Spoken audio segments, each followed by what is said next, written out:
Steve Harvey quietly entered a small church to pray.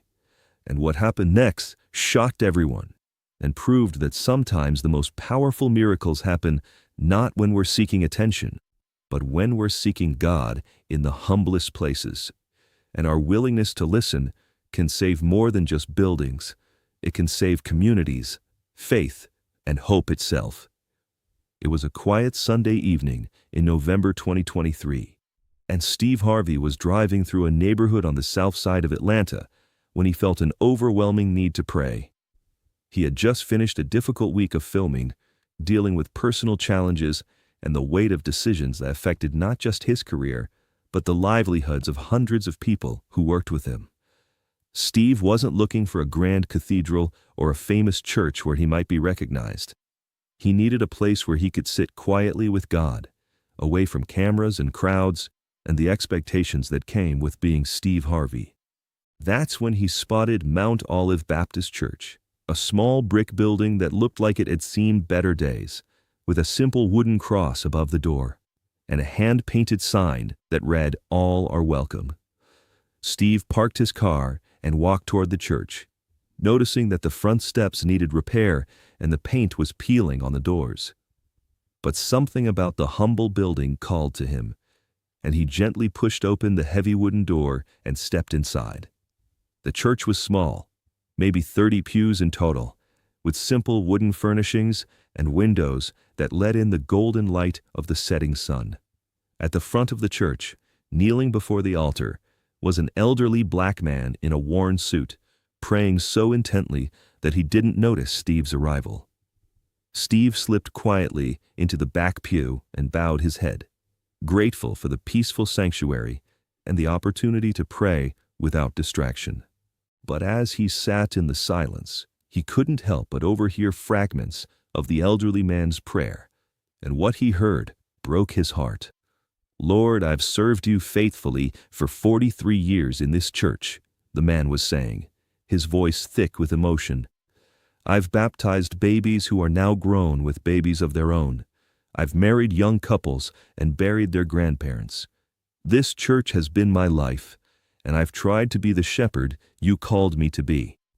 The man's voice cracked, and Steve realized he was witnessing something deeply personal and painful. "But Lord, I don't know what else to do. The bank says we have 30 days to pay the $50,000 we owe, or they'll foreclose on the church.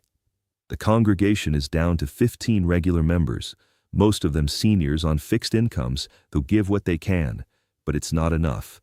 The roof leaks, the heating doesn't work properly, and now we can't even keep the lights on." Steve felt his throat tighten as he listened to the man's desperate prayer. "I know you work in mysterious ways, Lord, but I'm running out of hope.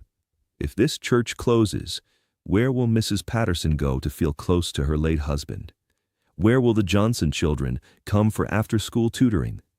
Where will the neighborhood folks come when they need food from our pantry or just someone to listen to their troubles?"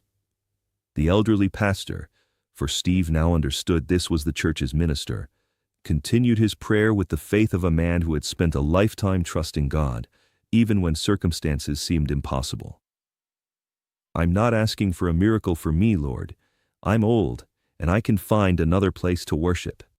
But this community needs this church. These people need a place where they know they're loved and welcomed, regardless of what they're facing. If it's your will for this church to close, I'll accept it. But if there's any way," the pastor's prayer trailed off into quiet weeping, and Steve felt compelled to act in a way that surprised even him. Steve quietly stood up and walked toward the front of the church.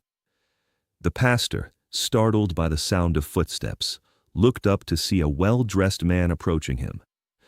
"I'm sorry," Steve said gently. "I didn't mean to interrupt your prayer." The pastor wiped his eyes and stood up, extending his hand with the automatic hospitality that had defined his ministry for over 4 decades. "No interruption at all, son. I'm Pastor Robert Williams. Welcome to Mount Olive Baptist Church, though I have to warn you, we're not much to look at these days." "I'm Steve Harvey, Pastor Williams, and I think your church is exactly what I needed to find today." Pastor Williams's eyes widened slightly as he recognized the name, but his expression remained kind and welcoming. "Well, Mr. Harvey, you're certainly welcome here. Though I'm afraid if you're looking for a prosperity gospel or a megachurch experience, we're probably not what you're seeking." "Pastor Williams, I wasn't looking for prosperity or a megachurch. I was looking for a place to pray, and I found something much more important." Steve gestured toward the simple sanctuary around them. "I found a shepherd who's been faithfully serving his flock for 43 years, a church that's been the heart of this community, and a man whose prayer just showed me what real faith looks like." Pastor Williams looked confused. "I'm not sure what you mean, son." "Pastor, I couldn't help but overhear your prayer. You're facing foreclosure, and you're worried about what will happen to your congregation and your community if this church closes." Pastor Williams's shoulders slumped slightly.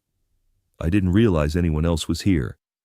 I'm sorry you had to witness an old man's moment of doubt." "Pastor Williams, that wasn't doubt I heard. That was a man who cares more about his community than himself, asking God for guidance and serving others, even when he's facing his own crisis." Steve pulled out his phone. "Pastor, what did you say you owe on the church?" $50,000. "But Mr. Harvey, I couldn't possibly ask." "You didn't ask. I'm offering. And I'm not just offering to pay your debt. I'm offering to help you rebuild this church into the community center it's meant to be." Pastor Williams sat down heavily in the front pew, overwhelmed by what he was hearing. "Mr. Harvey, I don't understand. Why would you want to help us? You don't even know us." "Pastor Williams, I came here tonight because I needed to pray about some challenges I'm facing. But God brought me here to show me that my challenges are nothing compared to what you're dealing with, and that sometimes our prayers are answered not by receiving help, but by being given the opportunity to help others." Steve sat down beside Pastor Williams. "Tell me about this church. Tell me about your congregation and your community." For the next hour, Pastor Williams shared the history of Mount Olive Baptist Church. He told Steve about the families who had been married there, the children who had been baptized, the community programs that operated out of the church basement, and the food pantry that fed dozens of families each month. "We started the after-school tutoring program when the schools cut their budgets," Pastor Williams explained. "Mrs. Jenkins, she's 84 years old, comes in every day to help kids with their reading. Mr. Thompson teaches math, even though his arthritis makes it hard for him to write on the blackboard." "What about the food pantry?" "Every Wednesday and Saturday, families know they can come here for groceries. We don't ask questions or require paperwork. We just feed people who need food. Some weeks we feed 40 families. Some weeks it's 60. Steve listened to every word, understanding that Mount Olive Baptist Church wasn't just a building with a congregation. It was the lifeline for an entire community. "Pastor Williams, what would it take to not just save this church, but to make it everything your community needs it to be?" Pastor Williams looked at Steve with wonder. "Are you serious?" "Completely serious. What would your dream look like if money wasn't an obstacle?" Pastor Williams thought for a moment, then spoke with the excitement of a man who had spent years dreaming of how to better serve his people. "We'd fix the roof and the heating. We'd expand the food pantry into a proper community kitchen where we could serve hot meals, not just distribute groceries. We'd create a computer lab for kids who don't have internet access at home. We'd build a proper classroom for the tutoring program and maybe add a library.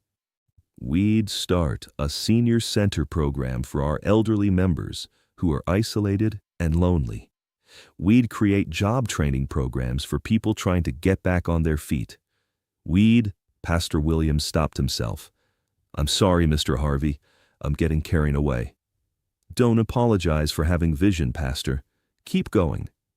"We'd make this church a place where anyone in the community could come for help, hope, or just human connection. We'd prove that God's love is practical and real, not just something we talk about on Sundays." Steve was quiet for a moment, then made a decision that would transform not just Mount Olive Baptist Church, but an entire neighborhood. Pastor Williams, I want to make all of that happen. Not just the $50,000 to save the church, but everything you just described. Mr. Harvey, that would cost hundreds of thousands of dollars. Pastor, God has blessed me with more money than I need. What good is wealth if it's not used to build His kingdom and serve His people? Steve pulled out his checkbook. I'm writing you a check tonight for the $50,000 to pay off the church debt. Tomorrow, I'm sending my construction team to assess what needs to be done. Within 6 months, Mount Olive Baptist Church is going to be the community center you've been dreaming of. Pastor Williams was crying now. Mr. Harvey, I don't know what to say. Don't say anything, Pastor. Just keep being the faithful shepherd you've been for 43 years, and let me help you build something beautiful. The news of Steve Harvey's intervention at Mount Olive Baptist Church spread quickly through the community and beyond. But Steve insisted that the focus remain on Pastor Williams and the church's mission. 6 months later, Mount Olive Baptist Church reopened as the Mount Olive Community Center, featuring a renovated sanctuary, an expanded food pantry and community kitchen, a computer lab, classrooms for tutoring and job training, and a senior center that served the entire neighborhood. The reopening ceremony was attended by hundreds of community members, local officials, and people from across Atlanta who had heard about the church's transformation. This building represents something important, Steve told the crowd. It represents what happens when faithful people refuse to give up, and when a community comes together to take care of its own. Pastor Williams, now 67 years old and energized by the church's new mission, spoke about the power of prayer and perseverance. 6 months ago, I was kneeling in this sanctuary, asking God what I should do about our church's future. I thought He might send an angel to help us. Instead, He sent Steve Harvey. The crowd laughed and applauded.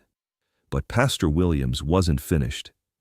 But the real miracle isn't that Mr. Harvey helped us financially. The real miracle is that this church has become what God always intended it to be. A place where His love is demonstrated through action, where community happens, and where nobody has to face their struggles alone.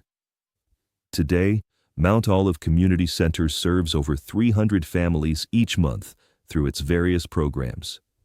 The food pantry has expanded into a community garden, the tutoring program has helped dozens of children improve their grades, and the senior center has become a model for other communities.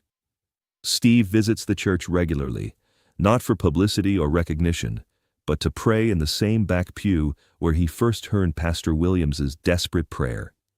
He often says that his visit to Mount Olive Baptist Church that November evening changed his understanding of what it means to be blessed. Pastor Williams taught me that being blessed isn't about what God gives you, Steve reflects. It's about how God uses you to bless others. That night, I thought I was going to church to pray about my problems. Instead, I found my purpose. The story of Mount Olive Baptist Church proves that sometimes the most powerful miracles happen not in megachurches or grand cathedrals, but in humble places, where faithful people serve with love, and where one person's willingness to listen and act can transform an entire community. If this beautiful story of quiet prayer, community service, and the transformation of a struggling church moved you, please subscribe and hit that thumbs up button. Share this video with someone who needs to see that miracles happen when faithfulness meets opportunity, and when people choose to be the answer to someone else's prayers. Have you ever been part of a community organization or church that served others? Or witnessed someone step up to help when help was desperately needed? Let us know in the comments. And don't forget to ring that notification bell for more amazing stories about faith, community, and the beautiful things that happen when we choose to be blessings in other people's lives.